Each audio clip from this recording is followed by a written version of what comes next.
Since coming to USC, I've found that theater is also a way for me to understand the concept of virtual worlds and virtual space, because theater is the original form of multimedia. It is very much the predecessor to today's virtual worlds, and why I've chosen to put my project in Second Life.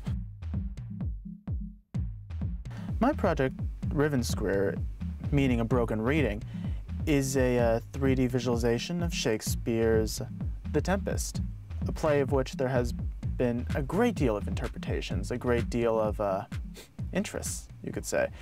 Very few have discussed the nature of the invisible witch Sycorax, the one who died many years prior to the play, yet whose presence affects everyone else on the island. It's interesting because it speaks to questions of invisibility and how invisible characters in invisible scenes are often the most powerful because they resonate with our imaginations.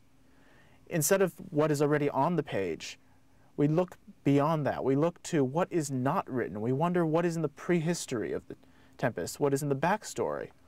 And we wonder what is in the text that may be hidden.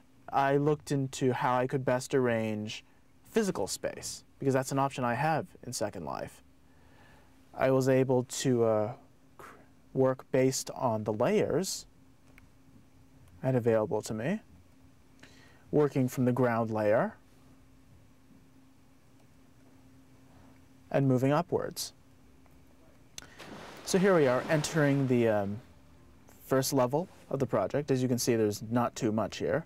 Outside, there were the overgrown plants, there was the easel, there was the dome based on the Renaissance architecture of the time. But inside, you don't see too much. The reason for that is because on the first reading of a text, you don't come away with that much. You come away with a summary of the plot, you come away with a basic understanding of the characters, but not too much else. And in order to more fully understand it, you have to read again. And so you ascend through the text until you come to a place that I call the Isle of Memory, which is the larger part of my project, located 400 meters above IML Island. This place houses the different essays, interpretive poems, and whatnot. As you can see on the screen, some dialogue just popped up. Hidden in each of the butterflies are pretty much thousands of different poems, interpreting the Tempest from different points of view, whether you talk about magic, or uncertainty, or revisionism. There's an algorithm in each of the butterflies that generates these poems, so that every time you click on them, you'll get a different poem. I designed this area to embed meanings, much as Shakespeare did in each of his verses.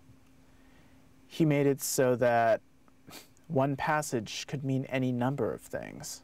Within the project here, you have a layer of mist surrounding what I call the magic Tempest ball, which gives sayings and quotations from the Tempest, or based on the Tempest, in the character of Sycorax, the invisible one. She who was greatly influential in the play, even though she never appeared. Down here is the, what I call the Vault of Memory, where I have collected together all the essays on the Tempest. In a deep layer of reading, you can find a deeply fleshed out interpretation based on Sycorax, and where the garden, the greenery in here, has been changed to a little Zen garden, where everything is at peace, instead of scattered all over. You go from the wild torrent of thought noise down to one stable interpretation for yourself, even if the interpretations may change with time. I take away the experience of being able to realize one of these plays, of being able to pretty much create a virtual production. This is a multimedia generation. For the project, I have learned a great deal about Second Life. I've learned a great deal about the Tempest, the world of Shakespeare. I have learned a great deal about multimedia and the way people interact with one another. I have learned a great deal about biases, psychology, sociology, anthropology, and a great many different things.